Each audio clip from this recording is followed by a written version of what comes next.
دریا کے کنارے سرسبز و شاداب جنگل آباد تھا، جہاں ایک شیر حکمرانی کرتا تھا۔ بادشاہ ہونے کے ناطے وہ بہت مغرور بھی تھا۔ اس علاقے میں کسی دوسرے شیر کو حملہ کرنے کی ہمت بھی نہ ہوتی تھی۔ ایک دن شیر اپنے وزیروں کے ساتھ جنگل کے دورے پر نکلا۔ اس کی ملاقات خالہ بلی سے ہوئی۔ شیر نے پوچھا، خالہ بلی، یہ تمہارا حال کس نے کیا ہے؟ بلی نے بتایا، جب سے مجھے انسانوں نے پکڑا ہے میرا حال یہ کر دیا ہے۔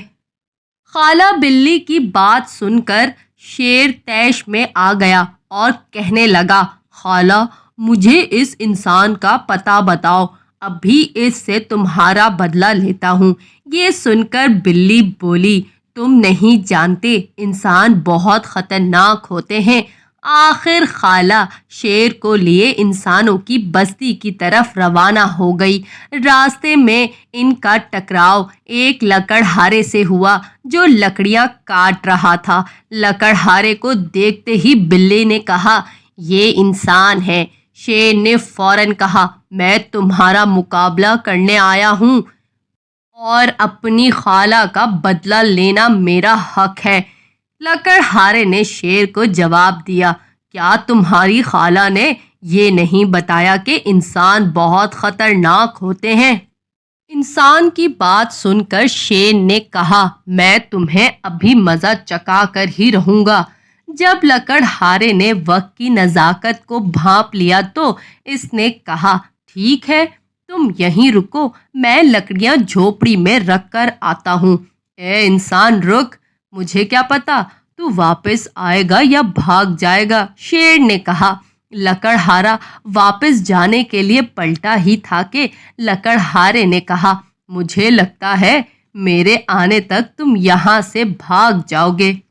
لکڑہارے کی بات سن کر شیر ہنسنے لگا اور بولا کہ میں نے تمہیں خود مقابلہ کرنے کے لیے کہا ہے، بھلا میں کیوں بھاگوں گا؟ لکڑہارے نے کہا، نہیں، مجھے تمہاری بات پر یقین نہیں ہے۔ شیر نے پریشانی کے عالم میں خالہ کی طرف دیکھا اور خالہ نے کہا، مجھے ایک ترکیب سوجھی ہے۔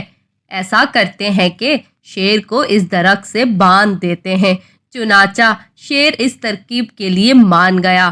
جوں ہی شیر درخت سے باندھا گیا، لکڑہارے نے موٹی لکڑی اٹھائی اور شیر کی خوب پٹائی شروع کر دی اور پورے جنگل میں شیر کی چیخ و پکار سنائی دینے لگی۔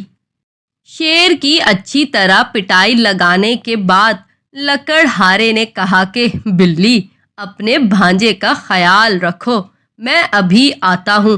یہ سننا تھا کہ بلی شیر کے پاس آئی اور کہا کہ بھانجے، میں نے تمہیں کہا تھا نا کہ انسان بہت خطرناک ہوتے ہیں، اب سزا بھگتو اپنے غرور کی۔ تو پیارے بچوں، اس کہانی سے آپ نے کیا سیکھا کہ اپنے آپ سے کبھی کسی کو کمتر نہ سمجھو، کیونکہ وقت ہمیشہ ایک جیسا نہیں ہوتا۔ امید ہے میری یہ کہانی آپ کو ضرور پسند آئی ہوگی۔ میرے channel Chintu S T V کو لائک کریں، شیئر کریں، سبسکرائب کریں اور ہاں، بیل آئیکن کو پریس کرنا نہ بھولیے گا۔ Okay, bye.